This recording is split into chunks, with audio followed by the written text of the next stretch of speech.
Using your 19mm socket, let's go ahead and remove the lug nuts. Once these are all off, we'll take the wheel off.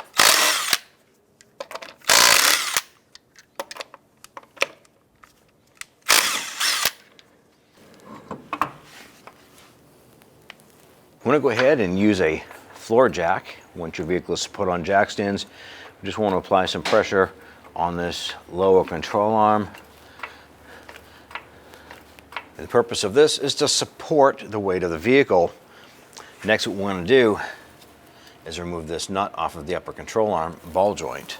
Using a 21mm socket, we're going to go ahead and loosen the upper ball joint nut. Now we're going to thread it down a little ways, but we're not going to remove it. We want to make sure we have some of the threads exposed from the ball joint. Next, what we want to do is you want to grab a hammer. We're going to strike the edge of the knuckle right here. And that loosens the ball joint from the knuckle. We'll go ahead and remove that nut the rest of the way. Now we do have the suspension supported by the jack underneath.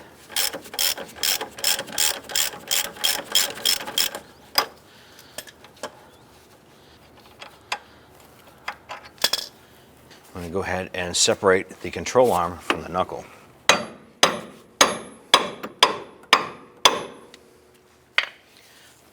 That is definitely free. Let's go ahead and remove the 2 bolts, front and back of the control arm.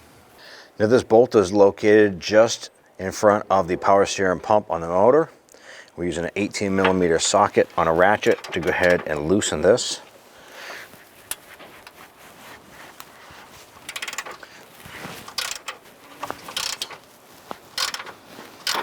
We're going to go ahead and remove this nut completely.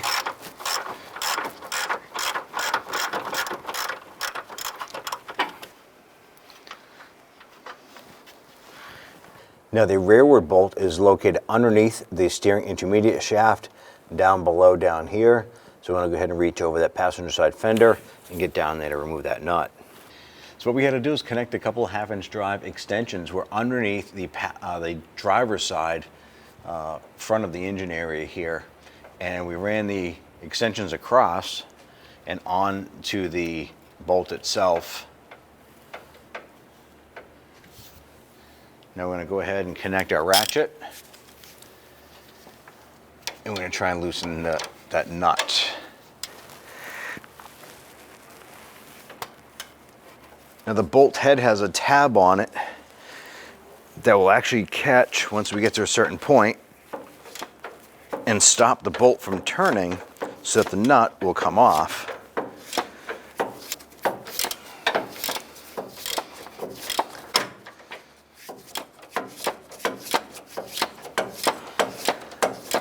And we'll go ahead and remove this nut completely. So what we have here is when I'm turning the ratchet, the bolt is spinning with it, so I can't take the nut off. So the left hand goes up underneath, holds that bolt tab, right hand operates the ratchet.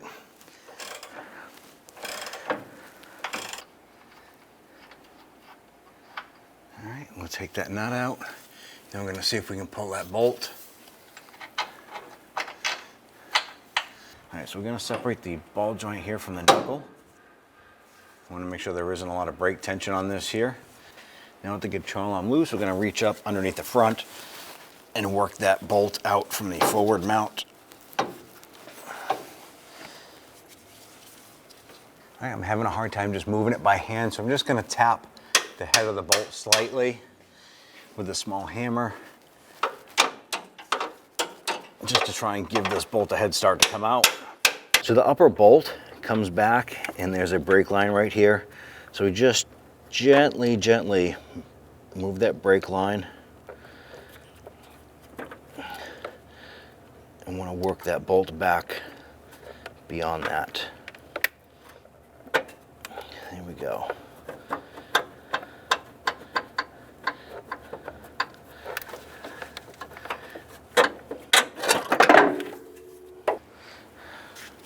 And there's your control arm. We're gonna go ahead and set the control up into position. We're gonna raise the vehicle. We're gonna get up underneath it. We're gonna feed the bolt through the inside underneath while we reach around and hold the control arm in place.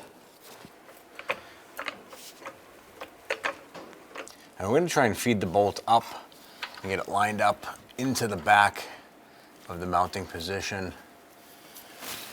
I'm gonna hold it with one hand and go around to the other side and try and maneuver the control arm into place. Okay, we have the rear bolt through. Okay, we're gonna go ahead and jack up the suspension a little bit and go ahead and get this ball joint started.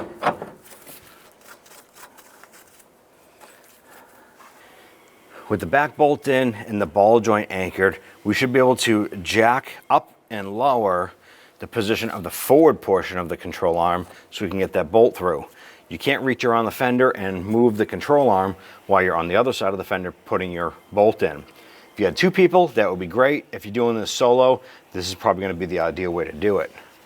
So we have the bolt in. I'm just going to work it past that brake line and through the frame. Let's go ahead and get that nut started.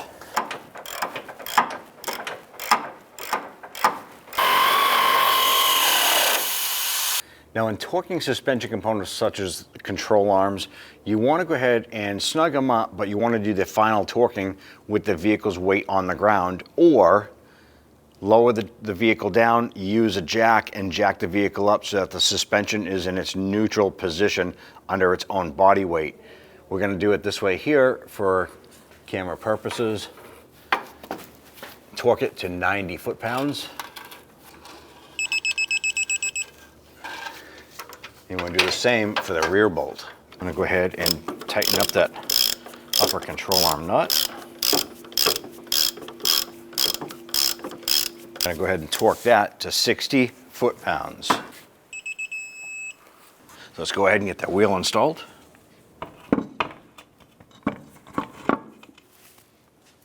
We're going to start all of our lug nuts by hand to prevent any cross-threading.